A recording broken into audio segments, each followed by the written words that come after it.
அஸ்ஸலாமு அலைக்கும் friends. So நம்ம மினி பிளாக் இன்றைக்கி வந்து ஸ்டார்ட் ஆகுது. ஸோ இன்றைக்கி என்னென்னு பார்த்தீங்கன்னா, நான் இன்றைக்கி பாயாசம் செஞ்சுருக்கேன். என்ன ஸ்பெஷல் கேட்டிங்கன்னா, என் தம்பிக்கு பர்த்டே. ஸோ பாயாசம், கிழங்கு, அப்புறம் பூரின்னு செஞ்சுருக்கேன்.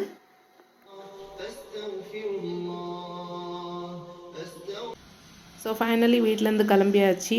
அப்புறம் அம்மா வீட்டுக்கு நான் வந்து ரெடி ஆகிட்டு தம்பிக்காக வந்து கேக் வாங்குறதுக்கு இருந்தேன். ஸோ பயங்கர மழை புயல் அடிக்குதில்ல. ஸோ ஃபைனலி நான் கேக் வாங்கிட்டு வந்துட்டேன் வீட்டுக்கு. ஹஸ்பண்ட் ஆஃபீஸுக்கு கிளம்பிட்டாங்க. அதுக்கப்புறம் வந்து இங்கே பார்த்தீங்கன்னா வெளியில் உங்களுக்கு காட்டுறேன். ஸோ ஃபைனலி அதுக்கப்புறம் பிரேக்ஃபாஸ்ட்டும் சாப்பிட்டாச்சு. பாயாசம் சூப்பராக இருந்தது. அதுக்கப்புறம் வந்து மத்தியானம் லஞ்ச் வந்து கிச்சடி செஞ்சுருந்தேன். இந்த கிச்சடி ரெசிபி உங்கள் கூட நான் வந்து இன்ஷால்லா சீக்கிரமே வந்து நான் காட்டுறேன். ஸோ உங்களுக்கு வீடியோ கண்டிப்பாக பிடிச்சிருந்தா ப்ளீஸ் சப்ஸ்கிரைப், லைக், ஷேர் பண்ணுங்கள். ஸோ ஃபைனலி தம்பிக்கு வந்து கேக் கட் பண்ணுறதுக்கு கேண்டலே அவங்க கொடுக்கல, இல்லை சொன்னாங்க மழை டைமில். ஸோ அவனுக்கு கேண்டல் நான் வந்து வீட்டிலேருந்து எடுத்துகிட்டு வந்துட்டேன். ஆமாம். ஸோ கேக்கு வந்து நம்ம கட் பண்ணிட்டோம்.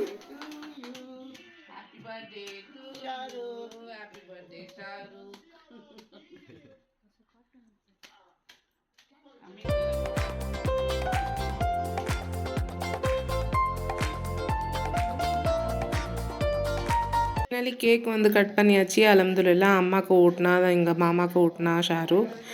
அப்புறம் வந்து நான் அவனுக்கு கட் பண்ணி அவனுக்கு கொஞ்சோண்டு ஊட்டினேன். ஸோ அவனும் எனக்கு ஊட்டினான். ஸோ செம்மையாக இருந்தது. அல்ஹம்துலில்லாஹ், மாஷா அல்லாஹ். ஸோ வந்து ஆமாம், எங்கள் வீடியோலாம் உங்களுக்கு பிடிச்சிருந்தா ப்ளீஸ் சப்ஸ்கிரைப் பண்ணுங்கள், லைக் பண்ணுங்கள், ஷேர் பண்ணுங்கள், எது இருந்தாலும் கமெண்ட் பண்ணுங்கள். ஸோ இது உங்களுக்காக தான் ஃப்ரெண்ட்ஸ். வாங்க சாப்பிட்லாம். ஸோ ஃபைனலி அதுக்கப்புறம் வந்து அம்மா வந்து ஐஸ்கிரீம் வாங்கி வச்சுருந்தாங்க. ஆமீர் அவன் ஹோம்ஒர்க் முடிக்கல. ஸோ ஹோம்ஒர்க் வந்து பண்ணிடுறேன்னு சொல்லியிருக்கான்.